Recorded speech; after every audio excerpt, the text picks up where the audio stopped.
In early medieval Britain, a king needed a loyal warband and sword. But to keep that empire, he needed a more ruthless weapon, a ledger. The centuries following the Roman withdrawal are frequently characterized as a dark age of decentralized chaos, an era defined by local chieftains battling in the mud for temporary glory. While military might was essential, brute force alone was insufficient to maintain the Mercian supremacy. Throughout the 7th and 8th centuries, the kings of Mercia exerted a steady, suffocating dominance over England south of the Humber. Their true engine of dominance was a document known today as the Tribal Hidage. It functioned as a fiscal roadmap, used to inventory conquered territories, quantify their populations, and systematically enforce tribute. Early medieval power required martial strength to acquire territory, but that power was permanently sustained through the precise, calculated administration of the state. The text survives through the 11th century manuscript known as Recension A. The data itself, however, is much older, likely compiled during the reigns of Mercian kings like Wulfhere or Offa. The document catalogues 35 distinct tribes and kingdoms south of the River Humber.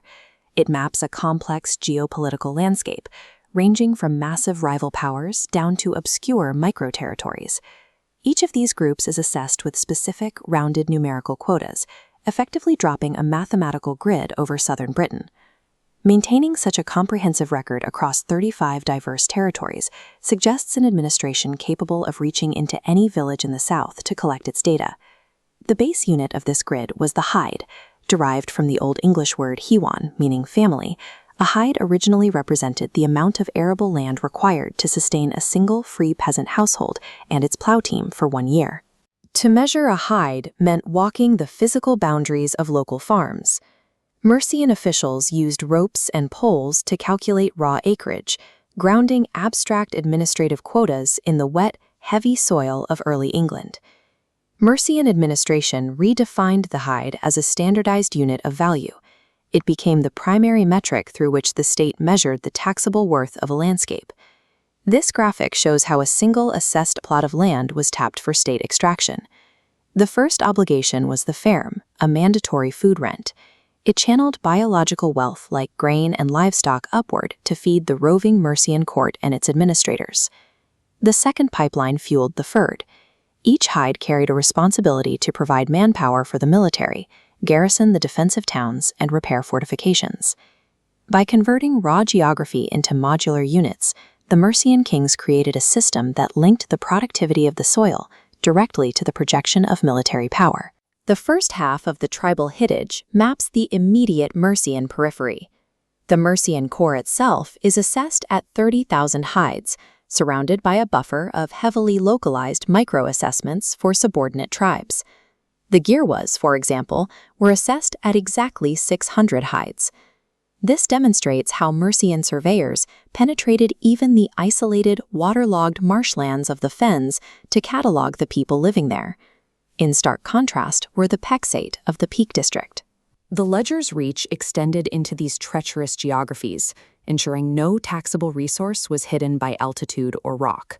Larger neighbor groups, like the Hwicce, received assessments of exactly 7,000 hides.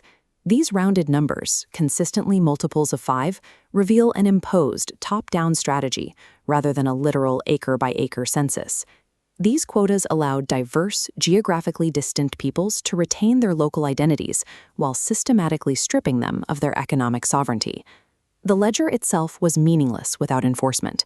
Collecting tribute meant driving massive herds of cattle and hauling heavy wagons of grain through the mud, escorted by Mercian soldiers. Moving thousands of tons of raw biological wealth across the rough, unpaved paths of early medieval Britain required immense logistical organization and brute physical labor. To make this surplus manageable, it was increasingly converted into silver. Early English coins like the sheet effectively monetized agricultural extortion, packing the value of a harvest into a pocket. This created a closed feedback loop. The extracted tribute fed the soldiers, who used their martial presence to enforce the next year's collection. The Mercian Supremacy functioned as a self-sustaining extortion machine, continuously laundering biological wealth into undisputed military dominance. The second half of the document shifts from minor peripheral tribes to the major rival kingdoms of the Heptarchy, including Kent and the East Angles. Embedded in this secondary list is a massive outlier, the southern territory of the West Saxons, known as Wessex. This chart shows the dramatic scale of that assessment. Mercia and East Anglia are both assessed at a substantial 30,000 hides. Wessex, however, is assigned an astronomical 100,000 hides. 100,000 hides is a demographic and geographic impossibility for the carrying capacity of the Wessex landscape in the 7th century. There simply was not enough arable land or population to support that number. The 100,000 figure serves as an index of punitive extortion, a calculated demand designed to bankrupt the West Saxon economy. The geopolitical layout of the Tribal Hidage aligns closely with the mid-7th century military campaigns of King Wulfhere of Mercia.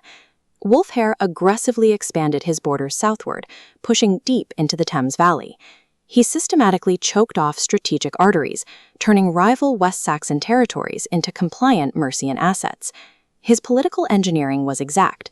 He conquered the Isle of Wight and gifted it to the South Saxons, a move that simultaneously bought unshakable loyalty and expanded the Mercian tax base. Wulfhere understood a critical rule of statecraft. Taking land by the sword is useless without a bureaucratic mechanism to continuously extract its value. This combination of aggressive military expansion and strict top-down fiscal accounting allowed Mercia to maintain unchallenged hegemony over southern England for over a century. The myth of chaotic, warring chieftains falls apart against the hard evidence of this highly organized administrative machine. The Mercian state succeeded by compressing the vast, rugged geography of its neighbors into a rigorous mathematical grid. To the lords of the Mercian Supremacy, southern Britain was a ledger balanced in blood and grain.